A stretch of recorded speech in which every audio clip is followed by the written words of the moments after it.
BNP chairperson Khaleda জিয়ার মনোনয়ন চিঠি দিয়ে শুরু হয় দলটির প্রার্থী বাছাই। মোট ৩টি আসনে লড়বেন খালেদা জিয়া। বগুড়া ৬ ও ৭ এবং ফেনী ১। বিএনপি মহাসচিব মির্জা ফখরুল ইসলাম আলমগীর লড়বেন ঠাকুরগাঁও ১ আসনে। ঢাকা ৮ থেকে মির্জা আব্বাস, ঢাকা ৪-এ সালাউদ্দিন আহমেদ, আমানুল্লাহ আমান ঢাকা ২, গয়েশ্বরচন্দ্র রায়ের আসন ঢাকা ৩।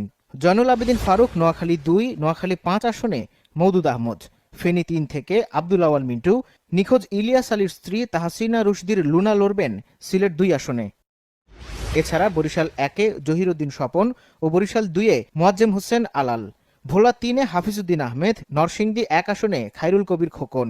এম মোর্শেদ খান নির্বাচন করবেন চট্টগ্রাম ৮-এ, রাজশাহী ১-এ ব্যারিস্টার আমিনুল হক, রাজশাহী ২ আসনে মিজানুর রহমান মিনু। শিমুল বিশ্বাস লড়বেন পাবনা ৫-এ, ঝালকাঠি ১ আসনে ব্যারিস্টার শাহজাহান ওমর। ময়মনসিংহ ৪ আসনে ডাক্তার AZ-M জাহিদ ও ওয়াহাব আকন্দ এবং দিনাজপুর ৪-এ হাফিজউদ্দিন ও আখতারুজ্জামান মিয়া। এছাড়া কৌশলের অংশ হিসেবে প্রায় প্রতিটি আসনেই দেওয়া হয়েছে ২ জন করে প্রার্থী। তবে কোন কোন আসনে একাধিক প্রার্থী আছে তা পরিষ্কার